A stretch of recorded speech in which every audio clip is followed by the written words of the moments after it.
तो इस पर कहा आपको क्या बताया था बाबू कि जो हवा को हम बाहर छोड़ते हैं, तो हवा को बाहर छोड़ना निःश्वासन कहलाता है। क्या कहलाता है बाबू?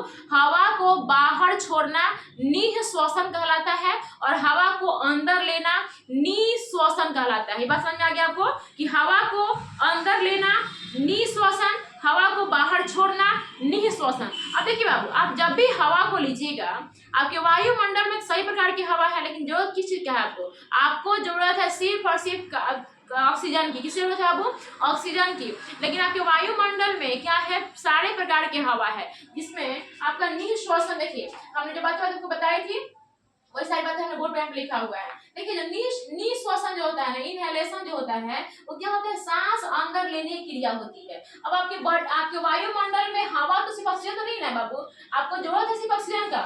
जब आप सांस लेते हो तो सिर्फ ऑक्सीजन नहीं लेते हो, आप ऑक्सीजन लेते हो कितना परसेंट? आप वायुमंडल से कितना परसेंट है?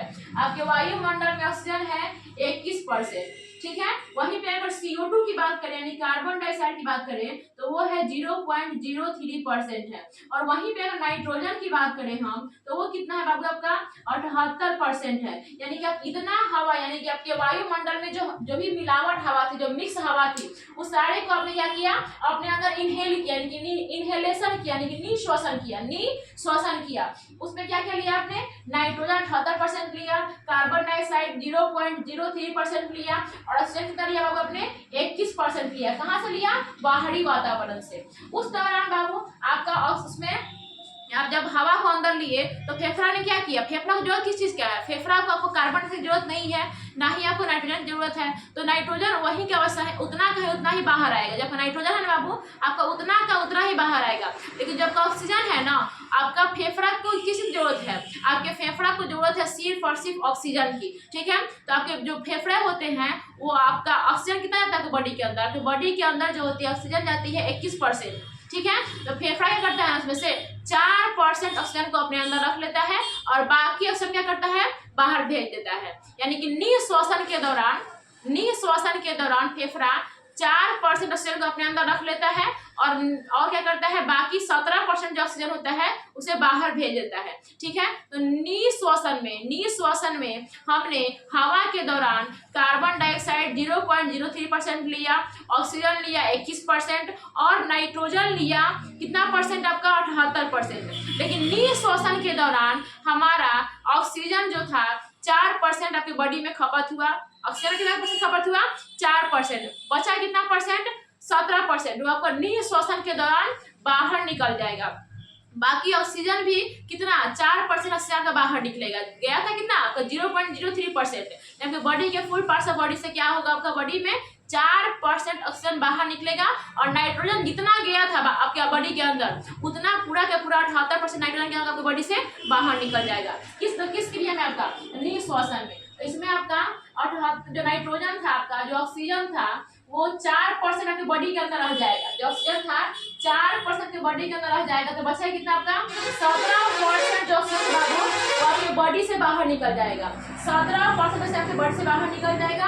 बाकी जो CO2 है बाबू, कार्बन डाइऑक्साइड, वो 4% जो है वो आपके बॉडी से बाहर निकलेगा और जो आपका नाइट्रोजन है जितना अंदर गया था निःश्वासन के दौरान, उतना निःश्वासन के दौरान आपका 78% आपका क्या हो जाएगा?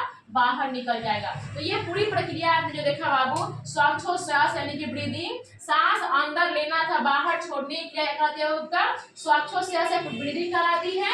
यह दो प्रकार से होती है, पहला निःश्वासन और दूसरा, पहला निःश्वासन, दूसरा होता है निःश्वासन यानी कि इनहेलेशन और एक्सहेलेशन, ठीक है। सांस अंदर लेने की क्रिया क्या कहलाती है? आपका निःश्वासन और सांस बाहर छोड़ने की क्रिया कहलाती है आपका निःश्वासन कहलाती है। इसके दौरान आपको क्या होगा? आपने हवा को अंदर लिया, तो हवा तो आपके वायुमंडल में पूरी तरह से मिक्स है।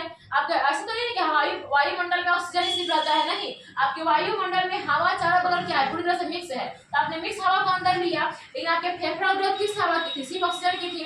तो फेफड़ा ने सिर्फ ऑक्सीजन को लिया और बाकी सब हवा को हल्का फुल्का बढ़ा घटा करके सबको वैसे ही लौटा दिया। यानी कि ऑक्सीजन आपका 21% था, कार्बन डाइऑक्साइड कितना है? 0.03% और नाइट्रोजन कितना था आपका? 78%।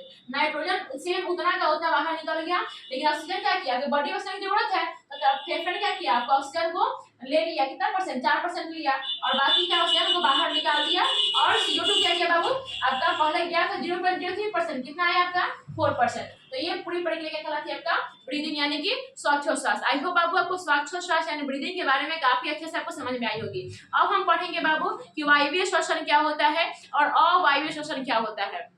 वायु श्वसन किसके क्रिया किसमें होता है, और अवायु श्वसन तो बता ही दिए हैं, सॉरी, जो आपका वायवीय श्वसन होता है आपको पता है, अभी हम बताए हैं कि मानव में जो होती है, हम लोग में कैसे श्वसन होती है, वायवीय श्वसन। लेकिन सिर्फ वायवीय श्वसन ही नहीं होता है बल्कि अवायवीय श्वसन भी होता है। जब का जैसे ईस्ट हो गया, जीवाणु हो गया, नाइट्रोजन स्थिरीकरण में जो जीवाणु आते हैं, बैक्टीरिया आते हैं, वो सब क्या करते हैं आपका अवायवीय श्वसन करते हैं। तो आपको बताएंगे हम वहाँ पे कि वायवीय श्वसन क्या होता है और वो अवायवीय श्वसन क्या होते हैं बाबू। तो आप वीडियो में बने रहिएगा बाबू। चलिए हम देखते हैं पहले कि वायवीय श्वसन क्या होता है और अवायवीय श्वसन क्या होता है।